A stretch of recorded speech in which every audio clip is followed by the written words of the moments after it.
America's biggest late-night comedy show mocked their pain until viewers discovered an SNL writer had personal ties to Ned Fulmer. Welcome back. In this explainer, we're diving straight into a fascinating, frankly wild moment of friction between broadcast television and digital creator accountability. We're looking at a real-time clash of media cultures, analyzing how two completely different platforms interpret corporate responsibility, audience expectations, and, well, comedy. This exact sentiment, they went from making the victims the punchline while downplaying workplace harassment, really perfectly encapsulates the tension we're about to unpack. Because this wasn't just a joke that didn't land. It was a major broadcast segment that fundamentally misread the room, and it triggered an absolute avalanche of digital backlash. Let's get into Section 1, the HR crisis and the broadcast parody.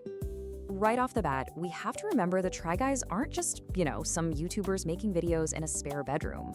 As Abigail M. Barnes points out in her academic dissertation on this very topic, they are a real functioning company, Second Try LLC.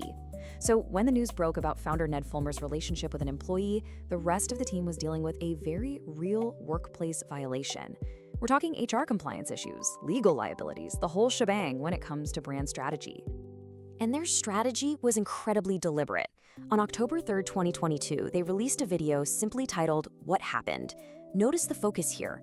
It was all about corporate survival, legal obligations, and restorative justice. They totally bypassed the gossipy internet drama and instead treated their audience like actual stakeholders, laying out exactly what steps they were taking to separate from their founder and protect their staff. But then, just days later, on October 8th, Saturday Night Live drops a parody sketch mimicking that exact Try Guys video. They framed it as a CNN breaking news broadcast with Brendan Gleeson and Ego Nuodium, and the whole premise treated the situation like this trivial, annoying bit of internet gossip that kept interrupting serious global news coverage about Ukraine. The sketch framed the ousting as this massive overreaction, literally calling it a consensual kiss kept secret from friends. And by phrasing it exactly like that, traditional broadcast comedy effectively minimized the very severe corporate power dynamics and HR liabilities that are inherently tied to a boss-employee relationship. Which brings us to Section 2, Quantifying the Digital Backlash. To really grasp the scale of the fallout, let's look at the data. We're going to use a metric created by a data analyst on Reddit called the comments per like ratio. Now, this metric is a brilliant way to measure controversy on YouTube, mostly because it shows when viewers are actually taking the time and energy to debate and criticize something, rather than just passively hitting like and moving on. So, an automated scrape of SNL's entire YouTube channel history revealed a pretty staggering number. The Try Guys sketch generated 52.6 comments for every 100 likes. So yeah, this wasn't just a few angry fans complaining, this was a literal tidal wave of active discourse. To put that into perspective, the data brilliantly illustrates the disconnect. On average, a typical SNL sketch gets about 5 comments for every 100 likes. The Try Guys parody, it skyrocketed to 52.6. That makes it more than 10 times as controversial as their average video, and easily one of the most highly debated clips in the show's recent digital history. So why exactly was the digital audience so incredibly frustrated? Well, being accustomed to the transparency of new media, viewers heavily criticized SNL for twisting the narrative. The pushback really boiled down to 3 main things. SNL was seen as downplaying workplace harassment, completely trivializing a severe power imbalance between a boss and an employee, and, maybe worst of all, making the victims of a corporate crisis the punchline of a joke. Moving right along to Section 3, the Yale connection investigation. The timeline of this whole fallout moved incredibly fast. October 3rd, the Try Guys dropped their video. October 8th, SNL airs the parody. Just one day later, October 9th, fans uncover a hidden link between Ned Fulmer and the show. And eventually, we learn from SNL cast member Devin Walker that this internet sleuthing actually escalated to the point where an SNL writer required security because of doxing.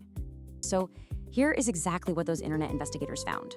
Scouring through LinkedIn profiles and old podcast clips, they matched Ned Fulmer, who was at Yale from 2005 to 2009, with Will Steven, a credited writer on that very SNL sketch, who happened to attend Yale right around the same time, from 2007 to 2011. And fans didn't stop there. They cross-referenced this with old Try Guys podcast episodes, finding moments where Fulmer openly bragged about having friends who wrote for SNL.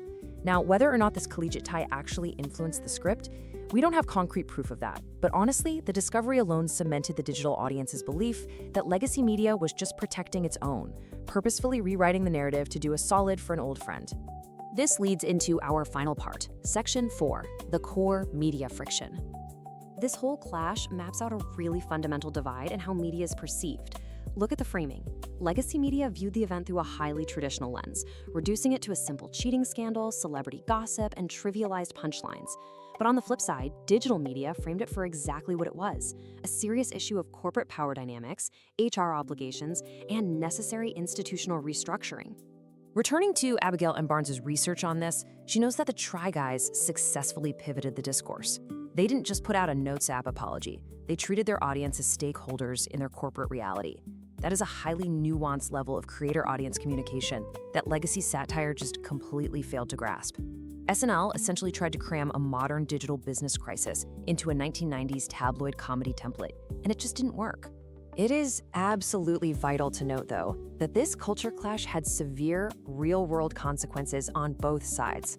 Like we touched on, SNL cast member Devin Walker confirmed the writer linked to the sketch was doxxed by angry fans, which actually forced the network to hire personal security for him. The intensity of this digital pushback crossed a major line, moving from analytical discourse straight into direct, physical world threats.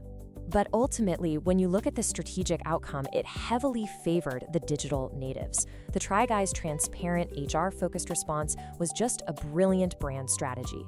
By aligning perfectly with modern digital audience values regarding workplace ethics, they didn't just protect their legal liability, they actually cemented their bond with their viewers, managing to emerge from the scandal with their brand completely intact.